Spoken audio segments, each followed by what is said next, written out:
Hey there, it's Melissa Brunetti, and welcome to the Mind Your Own Karma podcast.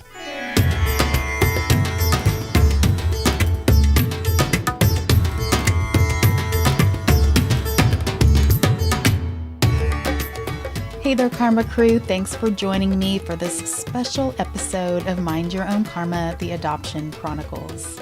Mind Your Own Karma just turned 2 years old, and I just want to thank all of you for listening and coming on the show.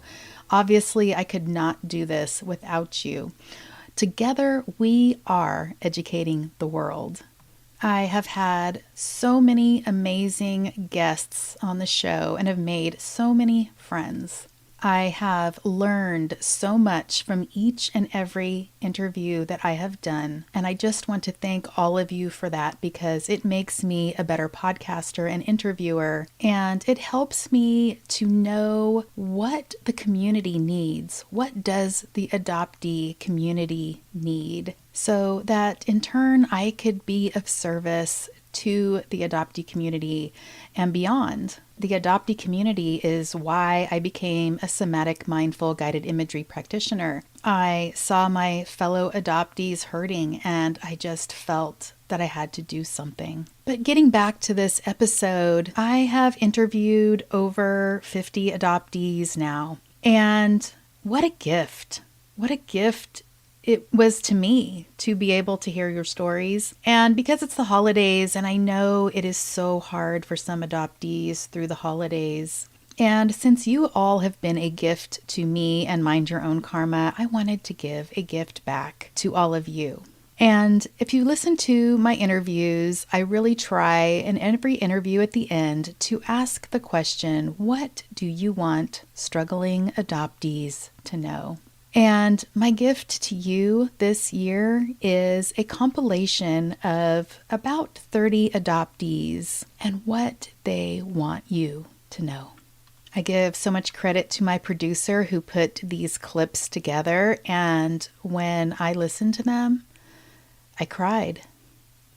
So heartfelt. It just really touched me.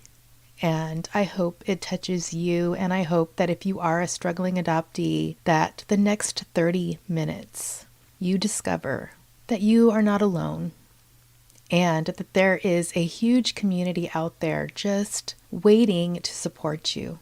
We hear you, we see you, and we want you to thrive. So listen in as your fellow adoptees give you some advice on how to carry through. Here is my episode with about another 30 adoptees and what they want struggling adoptees to know. What's one thing that you think is most important for adoptees to know? That they are unwoundable. That we all feel wounded, but the essence of who we are, the truth of who we are, the spirit, the consciousness, the awareness that we are is not a thing. And if it's not a thing, it can't be cut. And if it can't be cut, it can't be wounded. And don't take my word for that. Explore it. Ask yourself, what is it that's wounded? What is it that's aware of the wound? What is it that's wounded? And explore it. Explore that essence. Try and find that essence. We all feel wounded, but be curious.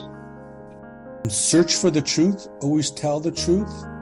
And your loved ones, beg them for the truth. Because I was lied at all my life. And even in those 20 years of knowing my biological mother, I was still fed some lies that I found out about. Just get as much truth as you can. Lies kill a person. Community has been the resource for me. I know people have had varying degrees of success with the community because there are times when it can be tough. Same thing with therapy. I'm not an expert on therapy, and I've gone in and out of it, and I've found it helpful to varying degrees, but I'm not somebody that can speak authoritatively on it, but I know it's helped a lot of people. So I would say that if you are going to do that, it's best if you can to find an adoptee trauma-informed therapist just adoption trauma-informed, but if you can find an adoptee who's actually trauma-informed, then it's probably the best case there in that sense.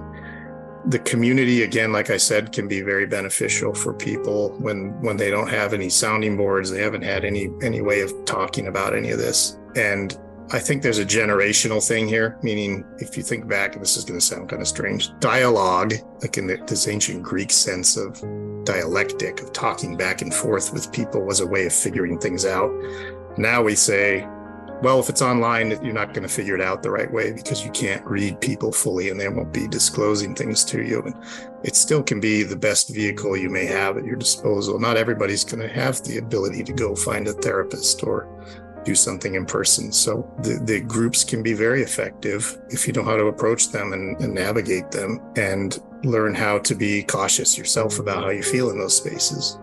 So I would say to have the greatest support that you can coming from therapy, if it works well for you and you're able to do that, because it can be a privilege to do that too. Like I said, not everybody unfortunately has access to that, but also the community can be great. If that's what you have at your disposal, then I would encourage people to avail themselves of that as well. And in-person groups like Adoptees Connect have been really helpful for me. So I would say those things are most helpful, along with, of course, all the memoirs that have come out, all the great things that adoptees are saying, speaking about their stories and their perspective, and the ones that are in the clinical and therapeutic spaces that are writing and giving presentations. I would definitely lean on them as well. What would you tell struggling adoptees? What do you want them to know? Well, I think I said in that article that I wrote, like, if I can do this, you can do this too. I have a lot of problems and I'm not minimizing anyone else's issues. I'm just saying that if you have issues and you're struggling, there is a way through. It is just very complicated, abstract, and not going to be clear to you how you're going to make your way through. But the one day at a time mentality has become crucial for me. Acceptance that, this is one of the steps, is acceptance and admitting powerlessness over something. And just as much as I'm powerless over drugs and alcohol, I am powerless over my primal wound. And so if I can submit to that and just accept what's happening and not fight or resist experiencing emotions in a healthy way, things do get easier. These episodes of being just struggling and going through just these painful things, it will resolve. Life gets better. If you feel stuck, I love doing this. I have a journal and I write down a list of things that I've done for the day. And I'm like, well, you can't lie to your journal. So then I make myself do them. And that has been a way to push through some of the mental paralysis that I think you can have when you're severely traumatized. Also, just to stay connected with other people, even if you feel a resistance to it. I know that the adoptee community triggered me at first really badly. I really struggled with that. And then I'm trying to just put myself into situations more, but getting involved and staying connected and talking to people like yourself, it makes a difference. I would tell them to really not ignore it, not think that you're crazy or it's unnatural to have these feelings. I have a nephew who kind of had some struggling a few years ago, and he called me and I said, I totally understand. And then he got so concerned because he goes, I'm only 19. What am I going to be like when I'm 50? And I said, oh my gosh, you're going to be amazing when you're 50 because you're dealing with it at 19. So I think you need to deal with it. You need to get a good group of support around you. My best friend from high school, she is amazing. She listens to all the podcasts that I send her way, and she always has questions, and she always, it's just to have someone you can lean on to say, do you need to talk? Are you doing okay? Because I feel like adoptees a lot of times keep it all to themselves. And you can, from the outside, look like you are 100% put together, but on the inside, you're crying yourself to sleep at night because of just the emotions that you're dealing with.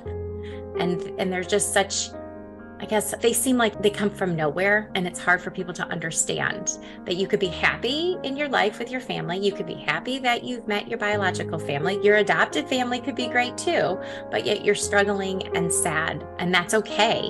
but get help, get support. Don't do it on your own. It's kind of cliche, but I think trust your gut is something that I would tell people, just in general. And that means you have to listen to your gut. It's easy to get caught up in like everybody else's voice. But if you can quiet the mind and find your intuition, listen to that. Yeah, listen to that. I would just say it's going to be okay. It's going to be okay. You're going to be okay. Get out there and get the information younger, like what you said, get out there and research it. I didn't realize how much was out there until Emma came along. It's just craziness. There's so much. It's just everywhere. And I didn't realize that. And so there's so much information and so much help, and, just get out there while you're young and figure it out and get over it and move on and live your life. It's not who you are. You're an adoptee, but it's not who you are. And I would just springboard right off of what Kelly said, is that to realize that we have choice, and that adoptees need to give their own selves permission to step into their authenticity, into their lives, and realize that life wants life. I say that, I think, in the first book, it kind of dispels that whole idea of, oh, well, I'm unwanted. Well, really, because you're here. You're having this human experience here on Earth. So it's up to you. You have the choice, whether you want to own it or do anything else with it. So I would just be encouraging to, just make those choices for yourself. What's right for you. If you're stuck in a rut, you're not growing. You got to throw that shoe off. Do something out of the ordinary. It's going to shift your perspective.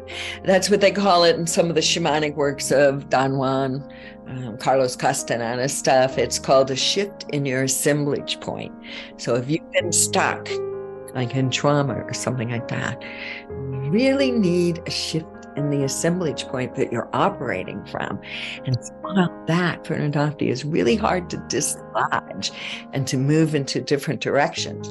So getting help in some of the ways that I've described, I think, is a great way to move forward. You don't want to just beat yourself up trying to go into the what ifs and what ifs, could haves, should haves. Not worth it. Just make your life now the best that you can do. Make it the best life you can make it. Make good choices and do it over and over and over again for the sake of your sanity. That's pretty much it. Well, I think there's three things if I kind of think about my experience and what I've learned and things that I needed to hear. The first thing is that you are not alone. It might feel like that at times. And even if you have a supportive family, your family, only another adoptee can really understand and relate to how you're feeling. And we all have diverse experiences, but that's so important. So I would say, please seek out and prioritize connections with other adoptees, because it really helps. It is one of the most powerful sources of healing that I've experienced in my very long journey. 2, you don't have to be a victim of circumstances that beyond your control. That's one of my biggest takeaways, is that sometimes we act as if we no longer have a choice because our choice was taken away as a child or as a baby. But you know what? We're adults now and we have a choice, and we can live the life that we deserve. And it's so important to not only realize that, but to act on it. And it takes a long time to get there. But when you do, it's really liberating and really empowering. And that's what drives me every day, is I am living the life that I want for myself because I am in control now. And 3, I think that, just being compassionate with yourself and giving yourself grace and accepting your feelings. And it's okay to feel sad. And even if you think you made a lot of progress, this journey is not linear. I mean, mine has been like this. So it's a roller coaster, lots of ups and downs, but don't give up. Believe in yourself. Be your own best advocate. Love yourself, truly love yourself. It's hard to get there, but I want that for every adoptee. What do you want struggling adoptees to know? That they are whole, that they're not missing or lacking anything that is real truth.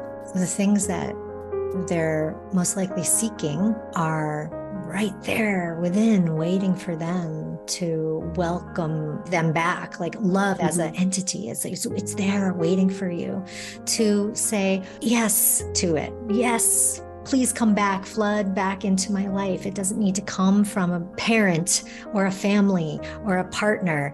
It's coming right from within.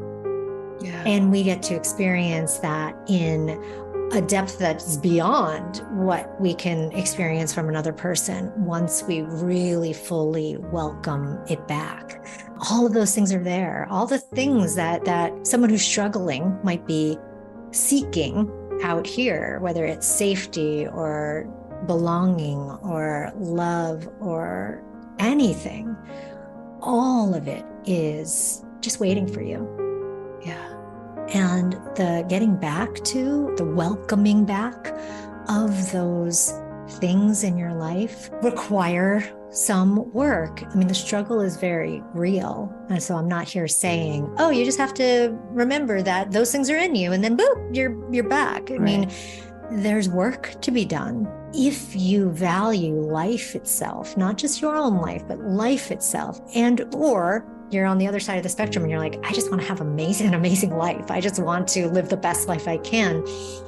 Then you're on that precipice. You're right there at that place of taking that first step into welcoming that back. But then there's a lot of doors that they need to go through.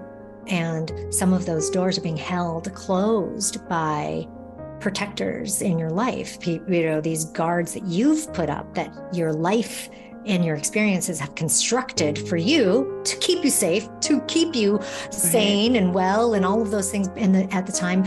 And it's about having some courage to go in and face those things, to face them down and say, my life itself is worth it enough. My best life is worth it enough to go in and actually start to walk this path, open or pry these doors open and take responsibility for ending the struggle. I would like them to know that there's lots of resources out there. Resources from podcasts like yourself to blogs, to books, to YouTube videos.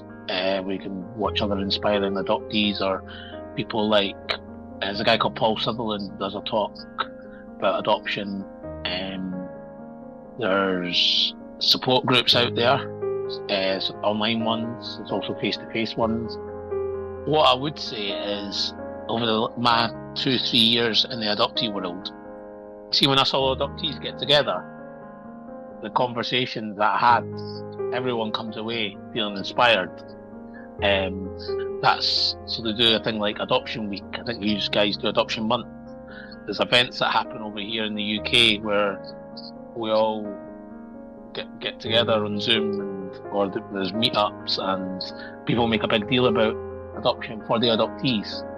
And some of the benefits people have had from attending the events been great. And then it's networking. It's people who are making big moves in the adoptee world, getting together and then to try to make a difference. Yeah, I want struggling adoptees to know that there is hope, and the hope is actually within them. And I say that delicately because we also need our support, right? We need our community and our therapists and our safe people. But we just need those to kind of come alongside with us. Really, the peace that we're hoping for is actually within. might not be easy and it might not always be pretty, but if you really want to find it, it's there waiting for you. It can be grown, the connection with ourselves can be developed. Nothing needs to be hopeless. Never give up. Never give up hope. Hope gets you out of bed every morning. Hope is amazing. It is also not a strategy, though. I used to say that to my team. They would be like, well, we hope this is going to happen, or we hope that that's going to happen. It's like, no, hope is not a strategy. Believe. So it's like, never give up, always have hope, and believe. We all have to show up in our own lives. It's been a harder journey for some than others, without a doubt. And it doesn't mean that I don't have all the piles of compassion in the world for those people who have hard stories, who are having to make their way through people who were cruel to them and unkind to them in heinous ways. And you have to move on anyway. You have to. Otherwise, you just drown and it consumes you. And every single person, I believe, has some gift. And so if you hang in there long enough, you can find your way out, and you can find peace, and you can find love and forgiveness. And even through our pain, forgiveness, some people don't like that word. I'm okay with that, but allowing the pain to no longer consume every part of you is so important. I mean, you have to get out of your own way. I would like them to know that they have the answers that they're looking for. Everything that you need is within yourself. It's not easy to get to all the time, but it is there. So trust yourself. Don't let others dictate what to do, where to go, who to be, who to like, what to be. It's all within you. I want struggling adoptees to know that they're not alone. And I also want struggling adoptees to know that you're worth every bit of your weight in gold. And it's not because somebody told you that you're worth your weight in gold. It's because I want you to know that. I want you to know that you're not special because you were chosen or picked or purchased or, any of those things. I want you to know that you are special just because you are. And it may take someone else another way to get there. I hope it's not through cancer. I hope it's not through a bad marriage. I hope it's not through any of those things. But if it is, I want you to know in the midst of all that you're still important and special without any of those other things. And I want people to know, because I felt this. I felt like I was ashamed, like I'm part of someone's shame. That's their shame. You know what I mean? Like, you're not the shame. That's their shame. That's not your shame. That doesn't define you. That's what I'd like to say. For adoptees, I guess, that are struggling, that maybe haven't had that experience that I've had, just carry love and respect for yourself. And if there are people out there, I guess, that have trauma, I am obviously deeply saddened to hear that people haven't had, as I've heard some stories where it hasn't been as idyllic. But you as a person, your story, you can tell yourself your own story. Tell yourself that you are good enough, you're loved by whoever it may be. It doesn't have to be your birth family that love you. If I hadn't found my birth family, my friends, there were people in my life, my aunties, my uncles that loved me, and they were just good enough for me. You don't need, just focus on the people that love you, and everybody else doesn't matter. Yeah, I would say, and I'm not the best at this, it's like, take it easy on yourself. The sins you've committed, quote unquote sins, the bad decisions you've made in your life, the struggles you've had in your life are not uncommon. And anyone in the same situation, given the same circumstances, being adopted by the same family, with the same personality, would have done the same thing that you did. Even if there's things that are embarrassing to you, even if there's things that are hurtful to you. And then also just listen to that inner voice. Like I said, that instinct voice that brings those butterflies back. You have that. But just listen to it. Be you. Be you as best you can. And you're going to fall and you're going to fail and you're going to make mistakes, but it's not a mistake. It's a correction. You're like, oh, that's not the person I need to hang out with. That's not the job I need. And unfortunately, we do this back and forth much more than most. But listen to it. When you find success, go with it. Don't punish yourself more by not going with your feelings. If there's someone that makes you feel good, if there's someone that makes you feel whole, if there's someone you vibe with, you communicate with, go with it. It's for you. And, you're the only one who's going to wake up with you tomorrow and tomorrow and tomorrow and tomorrow. You're the only one who's with you through every chapter, every page, every word of the book. You're with you. So take care of you. I think that's what you need to do. Well, I'd like them to know that they're not the only ones who feel this way. I mean, growing up, we didn't have the internet or anything. I was the only adoptee I knew. In fact, I knew another girl, but we never talked about it, even amongst ourselves, even when we were alone.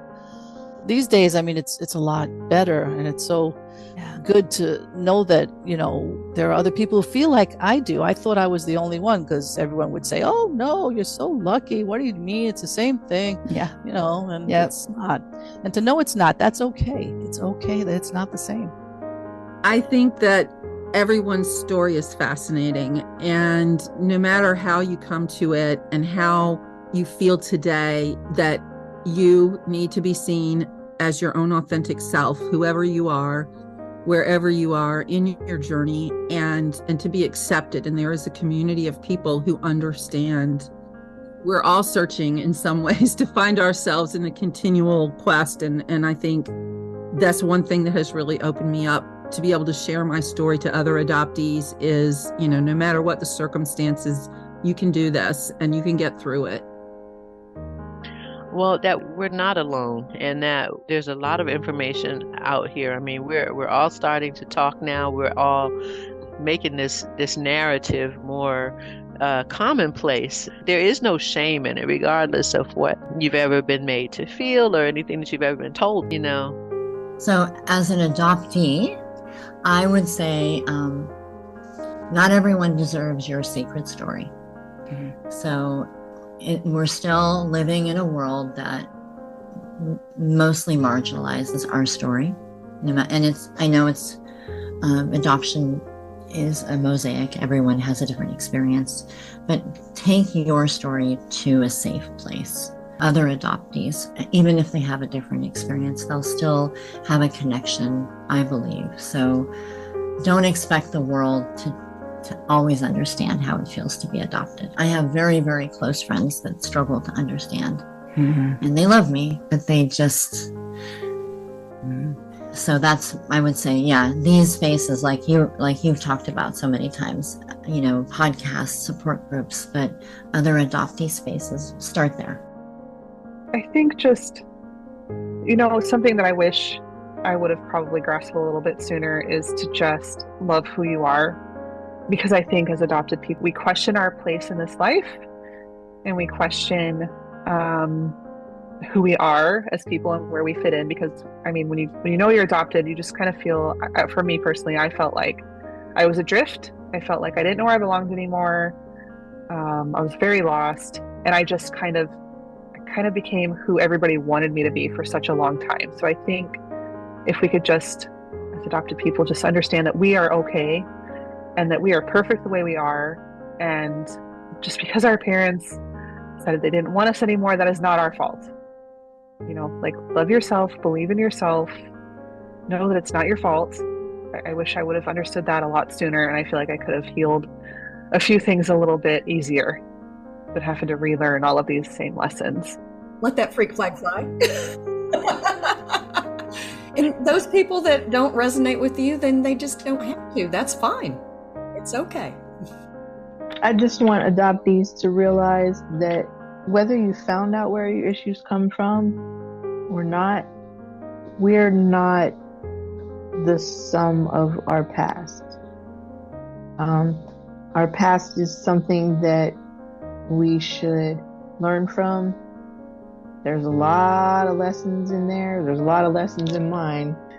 It's important to hear a multitude of stories because, like you said, everyone has one little tidbit that's going to be for one other person, maybe halfway around the world. But the more stories you hear and the more methods you hear and the more perspectives you get, the more affirmation you get. We talk a lot about coming out of our own fog, whatever that might mean to each one of us. And as advice, we usually say, go get counseling because it'll be very helpful for you to get to know yourself.